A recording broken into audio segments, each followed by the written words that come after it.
Je m'appelle Chloé.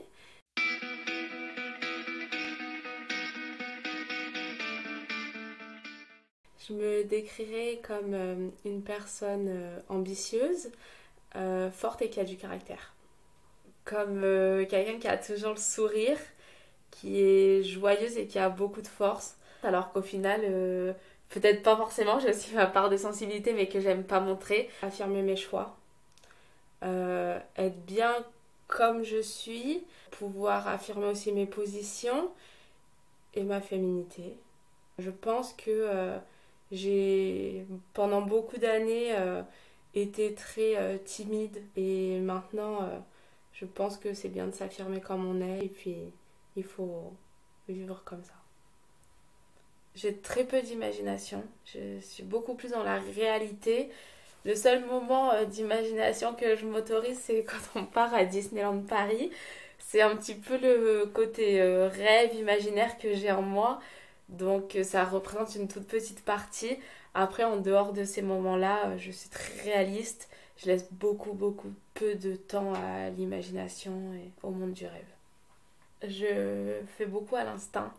Je m'écoute beaucoup, chose que je ne faisais pas avant. Avant, je fonçais dans le tas, advenait ce qu'il advenait. Maintenant, je prends le temps de la réflexion et d'écouter mon instinct. Si j'hésite entre deux choix, si mon instinct me dit de faire un choix, je l'écoute. Je dis beaucoup ce que je pense, mais ça dépend à qui. Je vais savoir mettre beaucoup de tact, comme ne pas en mettre du tout quand il faut. Je pense que c'est vraiment ce qui caractérise mon caractère, hein. En fait, ce choix, je le fais pas. Ça vient tout seul. Un coup, j'y mets du tact, un coup, j'y mets pas du tact. Je pense que je sais inconsciemment dans ma tête quelle façon il faut agir, même si des fois, c'est pas souvent la bonne façon. Des fois, je mets pas de tact avec une personne qui nécessiterait d'en avoir. J'ai été beaucoup, durant mon enfance et ma jeunesse, à être très dure, avoir des opinions très tranchées et à pas faire attention à ce que je disais. Et avec le temps, j'apprends à faire attention et selon surtout la personne si elle est plus sensible, à adapter en fait ma façon de communiquer en fonction de la personne que j'ai en face. J'ai pas toujours un avis très positif de moi, je suis toujours dans le jugement, dans la critique envers moi-même, à me dire j'aurais pu faire autrement, je pourrais faire mieux. Avant, j'osais moins sortir, moins m'affirmer. Maintenant, j'affirme mes choix, j'affirme qui je suis. Et ça me permet vraiment de persévérer. Je suis beaucoup trop stricte. Ça peut être un défaut comme ça ne peut pas l'être, je pense. J'aime bien que les choses soient bien faites. Là où le fait d'être strict pour moi devient un défaut, c'est que je relâche peu. J'ai beaucoup de mal à lâcher, j'aime bien que tout soit contrôlé. Je suis généreuse. J'aime beaucoup donner, beaucoup transmettre, beaucoup apprendre à d'autres personnes ce que j'ai appris. Ma sensibilité, je pense qu'elle m'a poussée vers les autres, poussée à donner aux autres et aussi moi me retrancher, enfin me dépasser puisque c'est pas toujours facile d'être sensible et je pense que ça c'est une compétence qui m'a beaucoup portée. L'affirmer, c'est-à-dire comme je disais, me pousser vers les autres, ou aussi bien se cacher derrière pour bah justement ne pas dévoiler peut-être une partie de moi ou ne pas vouloir tout montrer. Il y a beaucoup de choses qui me procurent de la peine, mais notamment une, c'est le malheur autour de moi. Je suis très sensible au monde qui m'entoure, donc je suis très contente quand ma famille est heureuse, mais je vois pas que ça, je vois aussi le malheur, les personnes qui sont dans la rue, des femmes battues, des enfants maltraités. Ça, c'est quelque chose qui me procure beaucoup de malheur. Moi, la perte de mes grands-parents. Ça a été la plus grande souffrance. J'ai partagé une souffrance commune avec mes parents, mon frère et ma soeur. Ça a été le décès, enfin, la perte de notre petite soeur. Mais ça, je ne l'ai pas vécu. Donc, en fait, j'ai toujours partagé cette souffrance, mais sans avoir vécu la situation. Et après, moi, la souffrance que j'ai vécue, c'est le décès de mes trois grands-parents. Et en fait, du jour au lendemain, tout s'est cassé. J'ai perdu ma mamie, j'ai perdu mes deux grands-parents paternels. Il me restait plus que mon grand-père maternel. Et ça a été vraiment un vrai chamboulement. On avait l'impression que quand on venait du coup à Metz, il manquait quelque chose. Et du coup, bah, mon papy, sans ma mamie, c'était compliqué parce qu'il formait un tout. Donc, ouais, ça a été une vraie souffrance de voir les gens heureux. Ça, c'est ce qui me comble le plus. Hormis voir mon mari, mes frères et sœurs, mes neveux nièces heureux, je pense que c'est important aussi quand on sort et de voir que les gens autour de nous sont épanouis. Quand je sors de chez moi et que je vais bêtement promener mon chien, que je rencontre des gens qui promènent leurs enfants ou qui promènent leurs grands-parents et qui sont heureux de passer un moment en famille, je trouve ça magique. D'abord le courage parce que il permet de surmonter beaucoup de choses. Alors aussi bien personnellement que professionnellement. C'est important d'avoir du courage mais aussi pour se pousser. Se pousser à faire des choses qu'on ne ferait peut-être pas et personnellement à surmonter des choses qu'on ne penserait ne pas arriver à surmonter. Il y a 1 an et demi, je ne me sentais réellement pas bien, des grosses douleurs au ventre, donc je commençais à me faire suivre et on m'a annoncé que c'était un début de cancer des parties digestives.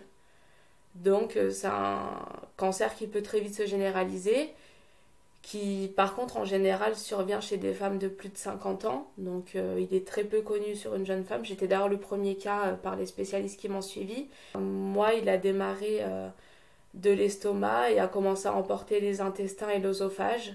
J'ai eu la chance que ça n'emporte pas mon foie, le reste, que j'ai été pris en charge très tôt. La première chose qu'on m'a dit, c'est quelques mois plus tard, que ça aurait été trop tard et que le cancer se serait généralisé, que malheureusement j'aurais pas pu m'en sortir. J'ai beaucoup de mal à l'annoncer à ma famille. J'ai fait la décision de me battre seule, de ne pas tout leur dire. Donc ça peut être un choix qui peut être bien pris comme mal pris. Avec le recul, ils l'ont accepté, ils ont compris mon choix. Voilà, j'ai décidé de me battre seule parce qu'on ne savait pas si l'opération allait marcher. Et c'était très dur pour moi de leur dire je suis malade, je ne sais pas si je vais m'en sortir, comment ça va se passer. Aujourd'hui, je m'en sors et je suis en rémission, tout se passe bien et j'ai été très entourée par ma famille. Je pense que ça c'est très important parce que même s'ils ne savaient pas tout, ils m'ont suivi, m'ont encouragée et ça a fait une réelle force. En fait, je pense que j'ai voulu les protéger en faisant ça, même si moi j'en paye les pots cassés d'air parce que pour me reconstruire c'est très dur, mais c'était important pour moi de le faire. Il y a une personne dans cette histoire qui a été très importante, c'est Mireille, et elle se reconnaîtra. Elle a vécu ça 1 an ou 2 ans avant moi, et je me suis beaucoup attachée à elle parce que elle m'a parlé de son vécu, de son expérience, de comment elle avait vécu les choses, et du coup, voilà, je me suis beaucoup attachée à elle. En fait, j'avais une personne à qui me rattacher, qui pouvait en fait vraiment m'expliquer comment ça allait se passer. Et ça, c'est quelque chose que moi j'aimerais redonner, maintenant qu'on sait que ce cancer se généralise sur les femmes un petit peu plus jeunes. Moi, je suis prête à aider les jeunes femmes qui vont vivre la même chose que moi. L'architecture, c'est mon métier et avant tout, c'est une passion. Je pense qu'une passion, ça peut tout dépasser parce que j'étais pas scolaire et malgré tout, j'ai fait une école d'architecture. Donc, je pense que on peut très bien allier les deux. Tant que c'est une passion, ça forme une force et on peut aller très loin avec. En fait, à la base, on est soit architecte d'intérieur. Moi, j'ai fait le choix de faire les deux parce que ça me tient à cœur aussi bien la construction que l'aménagement intérieur. Et après, rentre en compte la mention. Donc, la mention, c'est pouvoir construire jusqu'à 150 mètres carrés, alors que quand on passe un diplôme de base, on peut construire que du 80 mètres carrés. C'est ce qui permet un petit peu la différence. Et pour moi, pour mes futurs projets, parce que pour l'instant, j'ai fait que de l'aménagement, parce que je n'avais pas encore ma mention, ce sera très important de faire aussi bien le bâti que l'intérieur. C'est vraiment moi personnellement, tous les petits aspects qui me plaisent, pouvoir construire, pouvoir aménager, pouvoir décorer, c'est tous les éléments que je voulais qu'ils rentrent en compte dans mon métier. Dans les deux, il y a deux façons d'aborder. C'est-à-dire que dans la construction, ça peut être très carré, très droit, très strict, ou aussi bien très désordonné. Quelque chose de moins cubique, un peu plus farfelu. Et on va retrouver aussi cet aspect dans l'aménagement intérieur. C'est-à-dire qu'il va y avoir des intérieurs très carrés, style publicité de magazine, et des intérieurs un peu plus cocooning, un peu plus déstructurés, où on ressent beaucoup plus l'âme de la personne. Ça, c'est vraiment les deux facettes dans les deux parties du métier qu'on retrouve et qui sont très intéressantes parce que même pour moi personnellement, qui suis quelqu'un de très strict, très organisée. Et bah parfois aussi j'aime bien déstructurer dans les projets puisque je trouve que c'est important. Et l'ambition. Je pense que l'ambition aussi est quelque chose qui est très important parce que même s'il faut peut-être pas trop en avoir, ça nous pousse en avant, le fait d'en avoir un petit peu et raisonnablement. Il faut tout donner pour y arriver et si on n'y arrive pas, bah c'est pas grave. À partir du moment qu'on se donne les moyens de faire quelque chose et qu'on essaye, même si à la fin ça n'aboutit pas, c'est pas grave.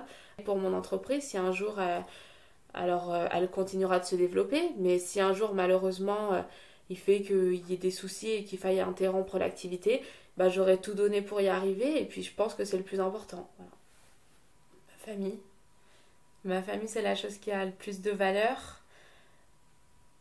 Une valeur en tout genre, comme on pourrait la décrire sous toutes ses formes, comme un petit diamant. Ma famille, c'est un petit diamant et c'est un tout. Leur générosité.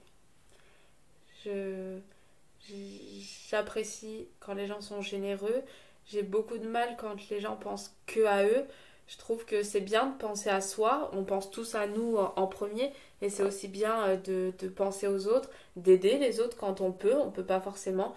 Mais je pense que tout le monde arrive un minimum à aider son prochain ou quelqu'un qui croise et qui vous trouve en difficulté.